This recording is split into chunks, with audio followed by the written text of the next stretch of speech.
Rose, you played yourself. You really did. Is it something that you had to lead with? No.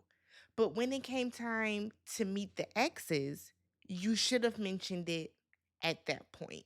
Because there were conversations of, is this the son's father? Is this the kid's father? You did this.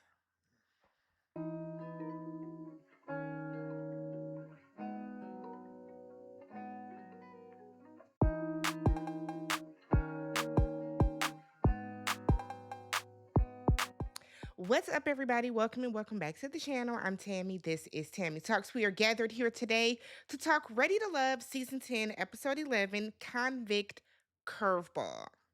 I'm so sick of this show taking breaks. Oh, let's just finish the season. Let's wrap it up. Oh my God. If you're brand new to the channel, do me a favor, hit that subscribe button, thumbs up the video, and then leave your comments down below. So this week, the men are in power. We are at the final four, and it is crazy to me that Hussein, Jay, Cisco, and Cam are the last four. Jay, I understand he has a solidified connection with Kiara. Hussein, I understand. But Cisco and Cam, I just don't see it because Cam is stringing along three women so that he can get to the end, and it's very apparent. But this week, the men are going to introduce the women to their family. Why are we doing this? Y'all, the women met the men's friends. So why do they need to? Ready to Love, if you guys need ideas on the type of dates that you can do, call me. I'm available. I tons of ideas, okay? So we start off with Jay. So it's his family. They're having a little cookout. I don't know if it's for Kiara, but they showed them grilling, okay? So it's his parents, his cousin, and his aunt. So his parents have been married for 25 years, and lovely family, okay? Lovely family. They were very warm to Kiara. They were open to her. But they were still like getting to the root of some of their issues. So Kiara brings up the situation with Sahara once again. And I'm like, oh girl. Oh my God. But it low-key backfired because Kiara was trying to position this as, yeah, Jay his legs were intertwined with this other girl, and he was doing this, that, and the other. And I believe it was his mom that pointed out and said, okay, so like, how did you handle that? What did you say? And Kiara had to admit, I didn't say anything to him. I ignored him because when I get mad, I shut down. And his mom points out that, look, everything that you built up can be torn down due to lack of communication, right? And we all said that watched that episode. The way that Kiara was going on and on and on, I thought was childish. If you felt the way about what he had going on with Sahara, y'all could have had that conversation from jump. Y'all could have. So Kiara is like, I mean, I communicate, but but when I'm mad, you know what I mean? It's when I don't want to talk. You know what I mean? And it's like, no, we don't. We don't get it because you can't, be very vocal about wanting to have honest and open communication. But then when you get mad, you didn't even give him a chance to talk to you about it. Was Jay wrong? Yes.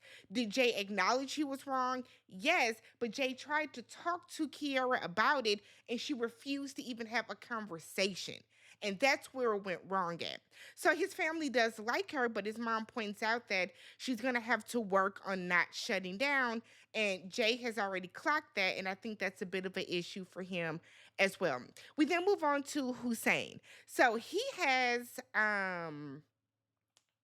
Rose. I didn't write her name down. He has Rose meet his cousin and his brother at a restaurant. So Rose is talking, and somehow we get on. She doesn't have a relationship with her son's father because he is incarcerated. I said incarcerated. Now, is that a reflection on Rose?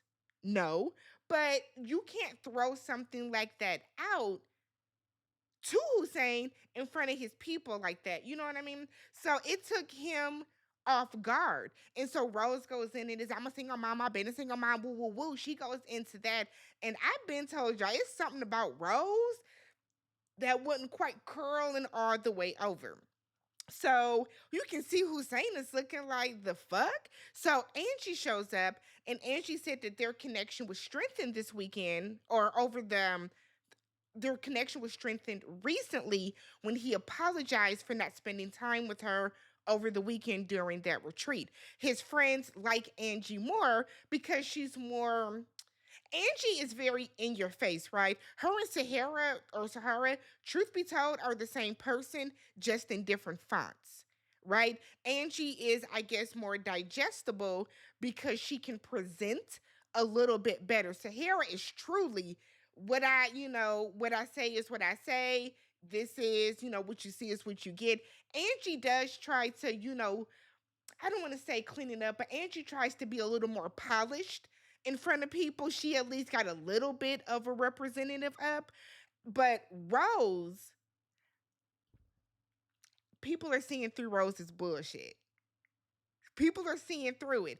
And Hussein thought that his cousin and his brother would like Rose for him more, and they like Angie more. And I said, okay. So then we get Cisco. This entire meetup pissed me off. So Tay is meeting Cisco's sister. Okay, Tay then asks his sister about his past relationships. Cisco starts speaking in Spanish, which they translated for us, but basically saying, "Don't say too much, don't get too much." That was fine, cute little kiki of a moment. But then his sister starts saying that, y'all got, little bumps in the road and kind of the way that you reacted to his little situations. I'm sorry, but Cisco being 40 plus, not having a home, an apartment, whatever, studio, whatever, not having something more than a room, not having a car, not being able to hold down a job, those are not little bumps in the road. That is a lack of accountability and a lack of responsibility. And the fact that Tay, who is as accomplished in her career as she is even entertaining Cisco is crazy to me. It's crazy. Cisco still, Lord have mercy, Cisco still feels shocked about Tay being concerned about his stability. Cisco, let's be very, very clear. You have not shown Tay anything in the matter of weeks that y'all have known each other that would indicate that you were able to turn anything around and show solid stability. Because if you did, she would not still feel this way. She would not still feel this way. But this is what's crazy to me. So Tay had Khalil, who I'm sure they could have come to some type of compromise about when they wanted to have kids. A man that is stable, a man that does have a home, that has a car, that has a good job, and you don't want him because he may not want to have kids for 4 to 5 years, and you're at 2 to 3. 3 to 4, like, come on, girl. But then you want Cisco, who's willing to probably put a baby in you right away, even though he doesn't have the means to financially or maybe even emotionally support you or said child. Tay, what the fuck? Oh my God. And then Cisco had a high top fade in a confessional. Let's just move on. Cause like this was so irritating to me. I don't understand. I don't understand. Like annoying. Annoying.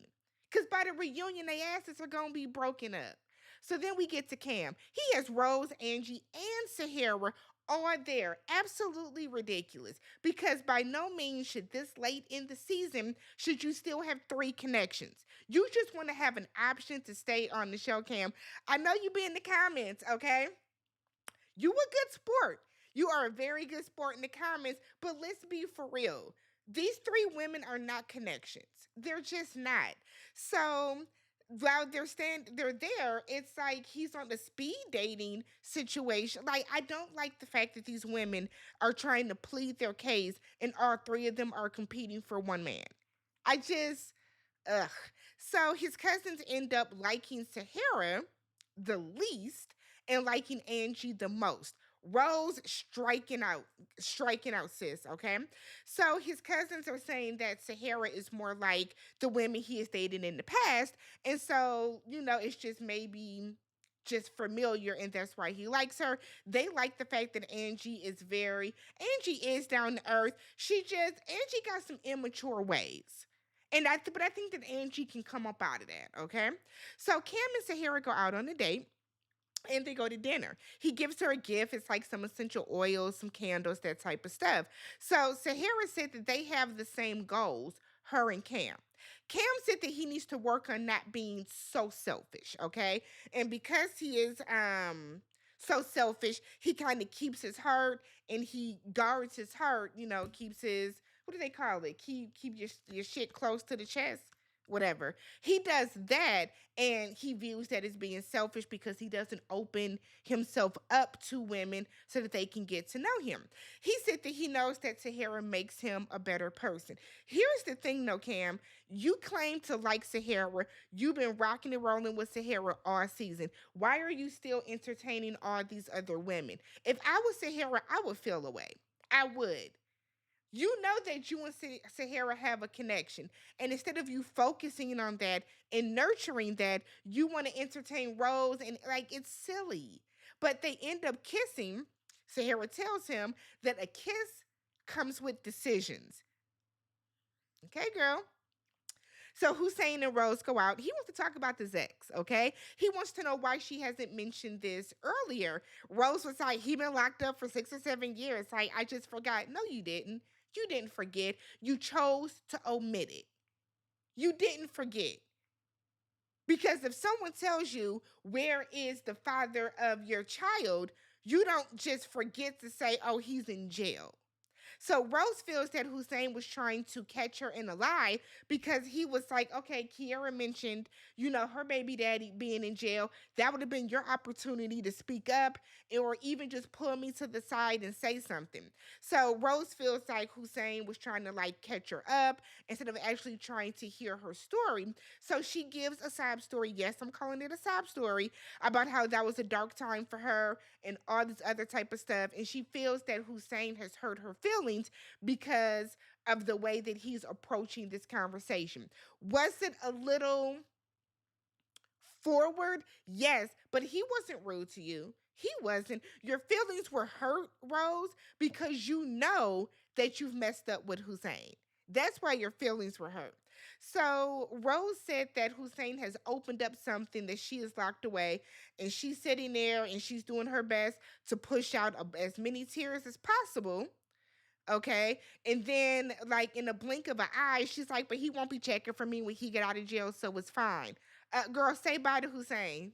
Say bye. So we get to the men's lounge, and Cisco said that his sister has concerns about Tay. The audacity, the gall, the temerity. What? The gumption. Your sister has concerns about Tay. Why? Because she wants a stable nigga? Like, I'm so sick of Cisco and his family because his family is a part of the problem. You are enabling this man to not want to do better. Kim said that his family liked Angie the best and Sahara the least, but he's torn because he really, really likes Sahara. You're a grown ass man, right? Your family doesn't know Sahara the way that you do. So if you really like Sahara, then rock with her. But what it comes across as is coming down to optics with Cam. It's coming down to optics. That's unfortunate. So we have Hussein. Hussein said that his family said that Angie was top for him, and he thought that they were going to pick Rose, but he found out some things about Rose and found out that her baby daddy was in prison. And I said, that's not your place to say that, Hussein. That was not your place to say that at all. So Cam didn't know about that. So now he looking like, what? Because he didn't know. Hussein then said that that was a deal breaker for him. I don't think it's so much the part that he's in jail because the child, her son, is 17. I think it's the line. I think it's the line. So Cam and Rose go out, and Cam said, look, you've always been my top connection. I said, nigga, please. What about Sahara? Cam is telling these girls all the same thing. He's telling Sahara and Rose the same thing for sure. Okay. So he said that the retreat was rough for him because she was so locked in with Hussein. Cam then brings up, finding out some things about her son's father in the vote, like that he's in jail. Rose said, look, One, she gets very defensive. I ain't got nothing to hide. Y'all should know about me. I'm calm down, baby. Calm down. But she ultimately said that she will not apologize for not telling him. She said that Cam is also withholding things, and she points out that she didn't know that Cam and Sahara shared a room at the retreat. Cam said, "What does it matter? You shared a room with Hussein. If I see my connection playing house with another man, what does it matter if I'm in the room with somebody else?" So Rose was like, "I think you're being petty." She then tells him, "Cut someone off so it can be me and just one other person." So Cam is like, "I feel like I'm being punished for having connections." You're not being punished for having connections. You're being called out because you're not giving all these women equal time, which is why, as we have seen on this show, when you have more than two connections, it never really works. Okay. So he then tells her, Cam tells Rose, she is not ready for love. Rose feels that for them to cut her off because of this one situation tells her a lot about the guys. It's not, it's not that he's in jail though, Rose.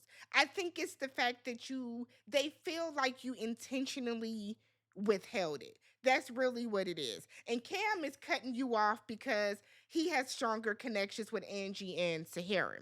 So Rose feels that it should not have been this easy for Hussein to walk away, and she is the most disappointed in him. And I was like, this is gonna be an interesting reunion, I can tell you that. But let me know what you guys thought about this episode. Next week, the ladies are introducing the guys to their family again. Is it the family members that couldn't make it the first? Oh, they did the exes. We meeting other people's families next week. Let me know what you guys thought about this episode. Subscribe to the channel, and I will catch you guys in the next one. Peace.